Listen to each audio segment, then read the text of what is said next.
मादरे वतन जिंदाबाद। अभी हमने यहाँ आने से पहले सोचे कि छोटे बच्चे हैं, स्कूल के हैं, क्या प्रेजेंटेशन देंगे। लेकिन जब यहाँ प्रेजेंटेशन देखे हम बच्चों का, तो हम ये कह सकते हैं कि आने वाले 10 साल 20 साल बाद ऐसा हमें देखने को मिलेगा कि किसी भी बड़े ऑफिस, बड़े डिपार्टमेंट में यहाँ के बच्चे जरूर देखने को मिलेंगे। जितना ये लोगों का जो जज्बा देखे हम, छोटे बच्चों बच्चियों सबका यहाँ पर।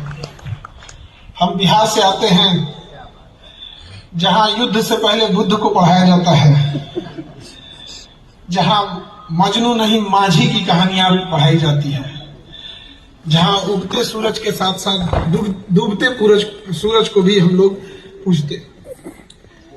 हमारे वहाँ एजुकेशन का जब हम लोग देखे तो 2 लाख 2.5 लाख फीस हुआ करती थी आईएएस की, और 1.5 लाख 1.25 लाख फीस होती थी पीसीएस की।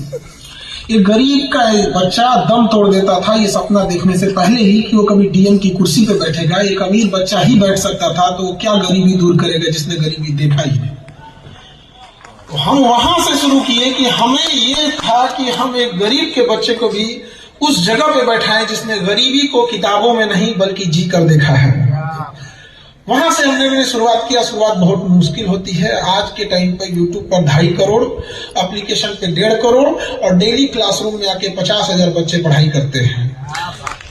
और हमारे यहाँ से शुरू हो जाती है पढ़ाई 200 रुपए में, और आज हमारे यहाँ वो बच्चे भी पढ़ सकते हैं जिनके माँ बाप ठेला लगाते हैं, सब्जी बेचते हैं। हमें बड़ा खुशी हुआ इस बात को बताते हुए कि हमारे यहाँ से एक बच्चे थे रविराज, वो आज आईएएस ऑफिसर है और कंप्लीट ब्लाइंड, आंख से कुछ भी नहीं दिखता है, कुछ भी नहीं दिखता है। तो ये बताता है कि इंसान अपाहिज दिमाग से होता है, अंग से नहीं होता है। यहाँ पर वैसे ही जब यहाँ उम्मीद एकेडमी की शुरुआत हुई तो वली रहमानी साहब जब यहाँ से शुरुआत किए थे, तो जो हमने इनका वो छोटा सा वीडियो क्लिप देखे थे जिसपे ये 100 रुपए मांग रहे थे, तो पहला हम शुक्रिया वली साहब का करने से पहले उन लोगों का शुक्रिया अदा करते हैं जिन लोगों की परवरिश इतनी अच्छी थी कि ये तालीम, एक स्कूल खोलने के लिए वो बढ़ चढ़ के सामने आए, ये जाने बिना कि ये आगे जाके क्या काम करेगा और क्या नहीं करेगा यहाँ पर। तो हम सबको ऐसे लोगों का शुक्रगुजार होना चाहिए। और क्योंकि ठंड बहुत ज्यादा हो गई है हमें लगा, हम कल आए थे तो इतना ठंड नहीं था यहाँ तो ठंड की वजह से ना हमें लगा कि उतना ठंड नहीं हो गया। स्टेज भी खुला खुला है इस वजह से। तो छोटे बच्चे थे, उनको तो और ठंड लग रही होगी। हम जब इसको देखे तो पता चला कि 1 से 1.5 साल की मेहनत में इतना ज्यादा तैयार हुआ है। और साइंटिफिक ढंग से पढ़ाई, लैब को देखे, वहां ड्रोन टेक्नोलॉजी देखे, वहां रोबोटिक्स पढ़ाई करते देखे, दिल बहुत खुश हो गया। इसी सब पढ़ाई की जरूरत है। और जब तक हम दुनियावी तालीम को दूर भागते रहेंगे, याद रखिएगा कोई ना कोई आएगा कुचल के जाएगा। फिर उस वक्त उनसे लड़ने के लिए वही तालीम काम आएगी। क्यों बांट दिए हमने दुनियावी और दीनी तालीम? क्या हम नहीं कर सकते हैं? हम science, arts, history, geography, polity, economics, current affair, biology, physics, सारे सब्जेक्ट पढ़ा देते हैं। और ये पढ़ाने के बाद, दुनिया का सबसे बड़ा एजुकेशन चैनल खड़ा करने के बाद, हम ये बात कह सकते हैं कि दीनी और दुनियावी दोनों तालीम हासिल करने में कोई गुरेज नहीं है, और दोनों ही करना चाहिए। नहीं तो अभी जिन बच्चों ने अल-अक्सा का जो उन्होंने दिखाया, जो रियलिटी दिखाई, बाद में वो क्या पैगाम दे, हमारी मदद करो, हमारी मदद करो। हम क्या मदद करेंगे? जिस दिल्ली में जहां उर्दू बाजार हुआ करता था, जहां कहा जाता था कि रात 2 बजे अगर आपको कोई किताब चाहिए तो वहां मिल जाएगी, आज उस उर्दू बाजार में कबाब बिकता है, बिरयानी बिकती है, मटन बिकता है, स्टू बिकती है। हम क्या मदद करें? हमें क्या आता है? बिरयानी का मसाला दें? क्या दे हम वहां? तुम्हें टैंक से तुमको कुचला जा रहा है, हमसे मांग रहे हो, हम क्या दे सकते हैं? अरब देश जिस तेल पर खड़े हैं, तेल खत्म, खेल खत्म। वो अपना ड्रिलिंग टेक्नोलॉजी भी नहीं रखे, हम क्या दें बताइए। एक बार अपने आप से दिल पे हाथ रख के पूछिए, आप दे क्या सकते हैं? दुआएं। तो ये सब चीजों को समझना। आज सोशल मीडिया उनके हाथ में है, जो नैरेटिव सेट करेंगे वो सेट हो जाएगा। Nothing is good, nothing is wrong, all about perception. Perception क्या बनाया गया है, और परसेप्शन बनते हैं आज के दौर में। आज तो सोशल मीडिया का दौर है, जिसके पास जो टेक्नोलॉजी है, अमेरिका का गूगल है, यूट्यूब है, अमेरिका जो करे वो सही है, वो जिसको जो बोल दे वो सही है। हम इंडियंस पीस जाते हैं, हमारे लिए ह्यूमन राइट्स आ जाते हैं। तो ये चीजें हम लोग कहां से आएंगे? अभी अलक्सा मस्जिद की जो फोटो दिखाई गई, हम आपको बताते चलते हुए अलक्सा मस्जिद नहीं थी। ये एक ट्रैप है, एक जाल है अलक्सा को डिमोलिश करने के लिए, कि पहले आपको कुछ और दिखाया जाए और जो ओरिजिनल चीजें उसे गिरा दी जाए, और आप इसे समझते हैं ये अलक्सा है, वो तो खड़ी दिखेगी आपको, वो डोम ऑफ रॉक है। अलक्सा एक कंपाउंड है जिससे मस्जिद किबली है, वो मेन है। और यकीन मानिए, हमें लगता है कि अगर वो मस्जिद किबली दिखाया जाए तो 80% को लगेगा कि ये इंसान जाहिल है, अलक्सा को देखा ही नहीं, जबकि ये नैरेटिव सेट किया जा रहा है इस चीज को। खैर, अब हम अपने आते हैं, क्योंकि हम इस सब चीजों के एक्सपर्ट नहीं हैं, बट जो हम आपको बताते हैं एजुकेशन वाले, थोड़ा सा सॉल्व है, हमको ठंड लग रही है ज्यादा, माफी चाहेंगे।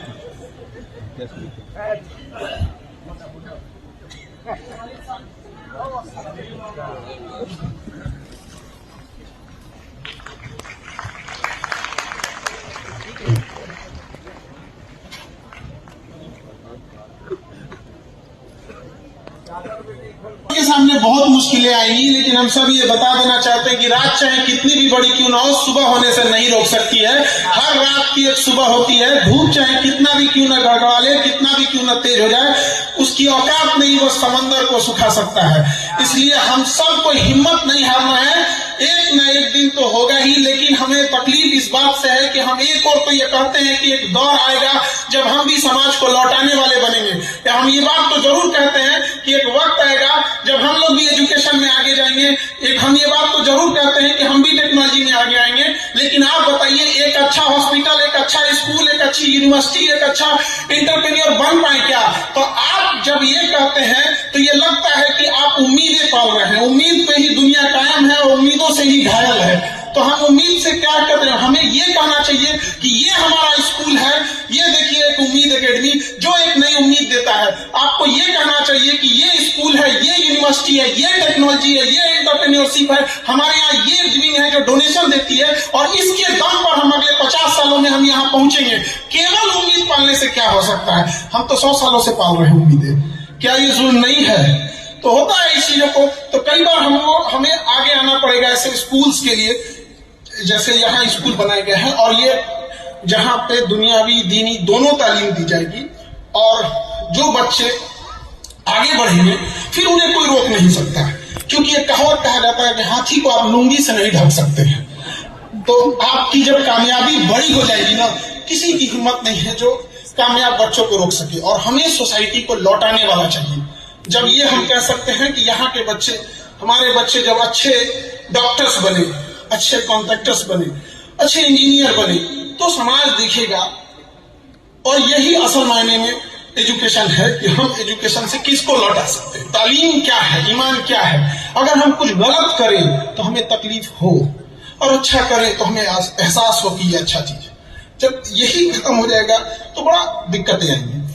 सबके सामने प्रॉब्लम होती है। हम सारे बच्चों से भी यही कहते हैं कि लाइफ की एंट्री चाहे जैसी भी हो, एग्जिट धमाकेदार होना चाहिए कि दुनिया याद करे कि गया था। एपीजे अब्दुल कलाम की जब एंट्री हुई थी तो एक गरीब परिवार में हुई थी, कोई नहीं जानता था कि क्या करेंगे। जब एग्जिट हुआ तो पूरी दुनिया रोई थी, ये ना पूछ के कि वो क्या मजहब के थे, किस जाति के थे, किस राज्य के रहने वाले थे, किस जिला के थे। तो कामयाबी वो होनी चाहिए जब पूरा समाज हमारे लिए खड़ा हो। हम जब समाज से उम्मीदें करते हैं तो उस उम्मीद से पहले ये होना चाहिए कि हम समाज को क्या लौटाए हैं। अगर हम समाज को कुछ भी नहीं लौटाए हैं तो याद रखिएगा हमारी मुसीबत में समाज कभी खड़ा नहीं होगा। और समाज, अरे ये तो वो समाज है जो कंधे भी देते हैं तो अंतिम वास्ते जब ले जाते हैं तो जनाजे में भी कंधे बदल बदल के ले जाते हैं, वो कंधा तक पूरा नहीं दे पाते हैं। समाज में साथ देने की बात करेंगे, अपना आंख कब तक बंद करेंगे हम लोग शुतुरमुर्ग की तरह। तो बेहतर है कि दूसरों से ज्यादा खुद में एक बार देखने की जरूरत है कि एजुकेशन में हम कहाँ पीछे रह गए हैं। और यहाँ के जो बच्चे हैं उनसे हम जरूर ये कहना चाहेंगे कि स्कूल में टॉप करें या ना करें, जिंदगी में जरूर टॉप करिएगा, वो जरूरी मायने रखता है। जाने दो या फिर जान लगा दो, क्योंकि वक्त को पास इतना वक्त नहीं है कि हमें दोबारा वक्त देने जाएगा। और हमें सबको ये कहते हैं कि अगर हम वादा करते हैं X अमाउंट डिलीवर करने का तो कोशिश करना चाहिए 4X डिलीवर करें।